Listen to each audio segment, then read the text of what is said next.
ميت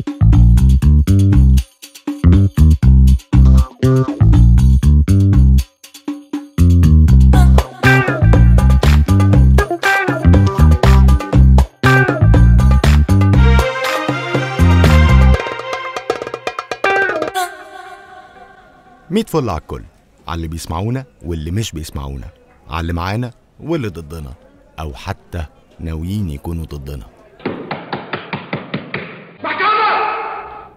حكم المجتمع حضوريا وغيابيا مجتمعا ومنفردا بدون الاطلاع على أوراق القضية والجريمة وبدون سماع شهادة المجني عليها أو الدفاع أو حتى السماح للدفاع بالتواجد.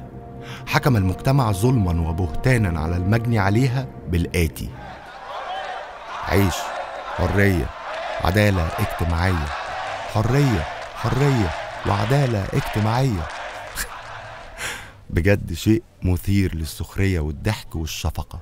يا جماعة، كل واحد فينا عايز يكون من حواليه يتغير وهو مش عايز يتغير. مشي مبارك بطريقة أو بأخرى، بطريقة أو بأخرى.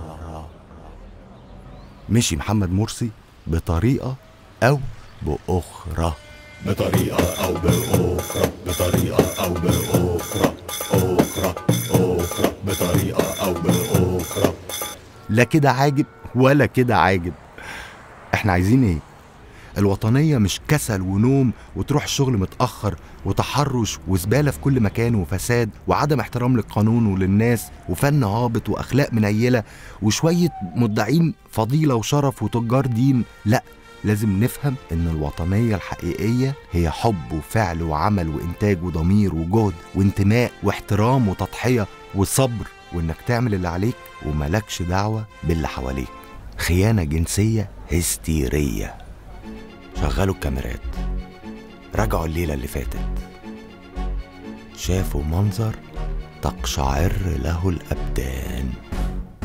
في مشاكل كتير في حياتنا، فقر وجهل ومرض، أمية تعليم، مجتمع ذكوري متخلف، عشوائيات وعشوائية تصرف وعدم تدين وي وي وي.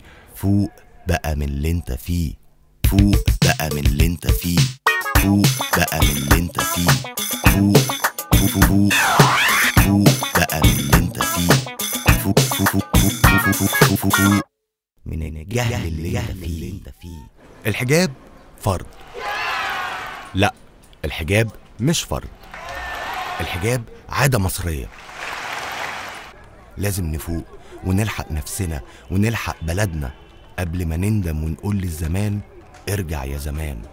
وهيكون الوقت فات والزمان هيضحك لنا بسخرية وصوت ويقول لنا أو كان زمان. ولا مثلا الحل إن احنا نعمل رحلات للمناطق العشوائية. فرصة لن تتكرر، رحلة 6 أيام 5 ليالي شاملة حياة بدون مرافق ومياه ملوثة لمدة ربع ساعة يوميا، ومنظر خلاب يطل على السماء مباشرة لو بصيت لفوق، وده عشان مفيش سقف، وأكوام الزبالة لو بصيت لقدام، مع احتمالية العودة بالأمراض والأوبئة. التكاليف شاملة تنقلات بالتوك توك. تطبق الشروط والأحكام. معقولة؟ وتبقى أنت متجوز خالد وأنا متجوز أحمد وواحد متجوز مايكل ونقضيها كده. ممكن يكون هو ده الحل؟ عن الزفة الدمياطي أو شوط تورتة. كل الناس ترفع ايديها واعمل ممر ويعدوا على كل اتنين. ايه الجمال ده؟ ايه الجمال ده؟ ايه الجمال ده؟ ايوه يا ابني انا اعرفها. ايه ده؟ بجد تعرفها؟ اول مرة اعرف انك تعرفها. ايوه يا ابني ومن زمان كمان. ايه ده؟ الدنيا صغيرة فعلا. ايوه وحتى بالامارة دي ملعب وشمال. ايه؟ رحلة يومية صادمة ومخيفة بيتشاف فيها ناس مش زي الناس الطبيعية، ناس شكلها فستك. كل مواطن ملوش دعوة بالاعتقاد الديني لأي مواطن تاني، ليك دعوة بس إنه إنسان. مفيش حاجة اسمها مسلم ومسيحي، في حاجة اسمها مواطن مصري وبس، ليه نفس الحقوق وعليه نفس الواجبات. الدين لله والوطن للجميع، عشان المجتمع يتقدم لقدام ومصر ترجع زي زمان. محمد سعيد.